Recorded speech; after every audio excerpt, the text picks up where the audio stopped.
What's going on, everybody? Welcome back. My name is Justin. Thank you for stopping by. Let's talk about a movie about a bear high on cocaine.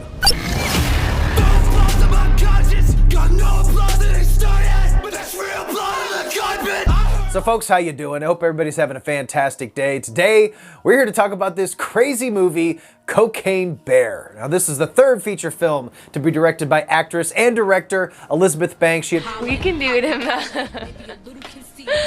but if you want to. She had previously done one of the Pitch Perfect movies. She also directed a Charlie's Angels film that I never saw. I remember that movie not going over too well. Maybe some of you saw it. Maybe it was funny. I don't know. But now she's back with a completely different type of project in this super campy horror comedy, Cocaine Bear. This is extremely, very, very loosely based on an actual situation that happened back in 1985 about some drug lords who did drop a bunch of cocaine out of a plane, and it was found and eaten. A very large amount of this cocaine was eaten by a bear who they call Pablo Escobar, which that actual bear, yes, that actual bear that ate all that shit and died, is actually on display in some mall in Kentucky, I believe. When the medical examiner was questioned about this by the people that now have Pablo, he said stomach was literally packed to the brim with cocaine. There isn't a mammal on the planet that could survive that. Cerebral hemorrhaging, respiratory failure, hypothermia, renal failure,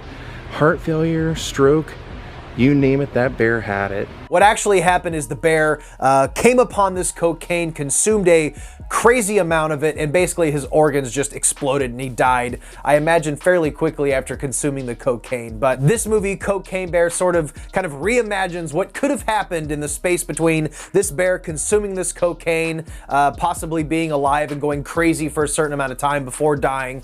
And it's a lot of fun. This is a 100% B movie, almost sci-fi level. It's like a high-budget sci-fi movie. If you've seen any of those ridiculous movies, Mega Shark versus Crocodile and all that type of stuff, it's kind of on that level, but taken a little bit more seriously. There's still a ton of gore. Ray Liotta, as I mentioned, this was his final film to be completed. He was working on a movie called, I don't know, like Dangerous Waters or something crazy like that, and he was filming in the Dominican Republic, and that's when he died in his sleep while filming that movie. So apparently this is the last movie that we will actually see him in that was completed. So, and he's great in it, although he is a fairly small role.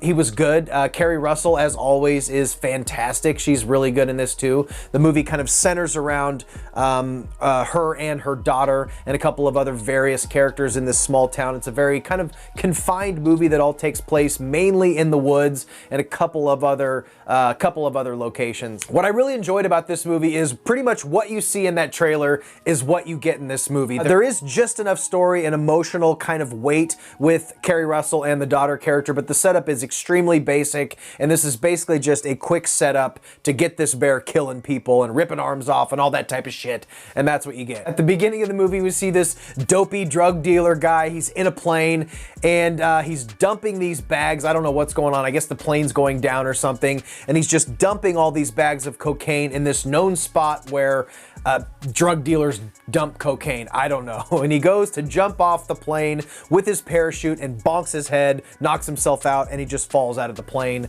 And then all this cocaine is just scattered everywhere. That's literally all the plot is. The bear gets a hold of the cocaine, he starts killing people, and it's just basically a slasher movie with a bear. Now, as far as the bear itself and the CGI, there's obviously not a real bear that they filmed for any portion of this movie. It's all done by Weta Workshop, which is a special effects company founded by Peter Jackson of Lord of the Rings, and you guys know who Peter Jackson is. Anyways, Weta Workshop has done a lot of stuff for a lot of big movies, and they did a fantastic job. You could tell by watching this movie, although the bear is believable, there are times that look to be hindered a little bit by the budget. It doesn't look like Revenant quality the whole time, but the bear attacks are great.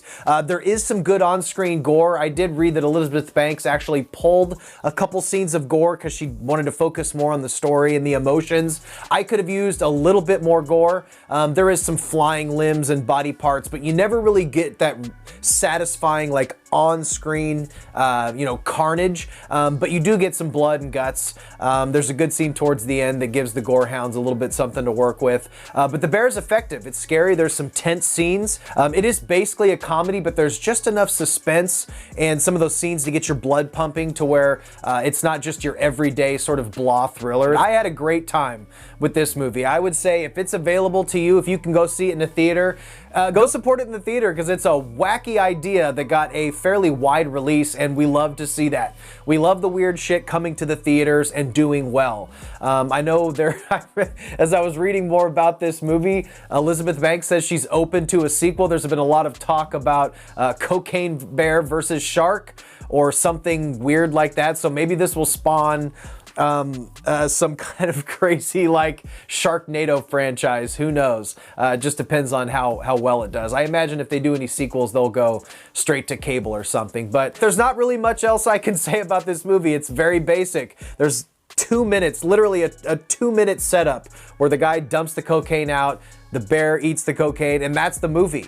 What more could you ask for? It's only an hour and 35 minutes, so it's a quick runtime. It doesn't overstay its welcome, which I enjoy. A movie like this doesn't need to be long.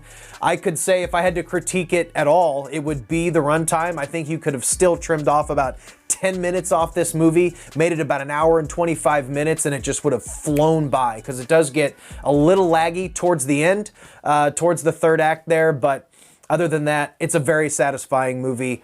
Go see it. I recommend it. If I had to rate it right now, I'd probably give it a solid 3. A strong 3 out of 5 on the old letterbox. So, guys, let me know what you thought of Cocaine Bear. Are you going to see it? Did you see it? And did you love it or did you hate it? Let me know in the comments down below, guys. And I think we're done here. Stay weird. Remember to always be yourself. And I will see you in the next one. Bye. I know a place that's peaceful and quiet. A place where animals play. It's called the forest, but every year we start forest fires. A careless match or cigarette and poof, fire. So the next time you're in the forest, be extra careful, okay? If you knew it was me, would you have listened?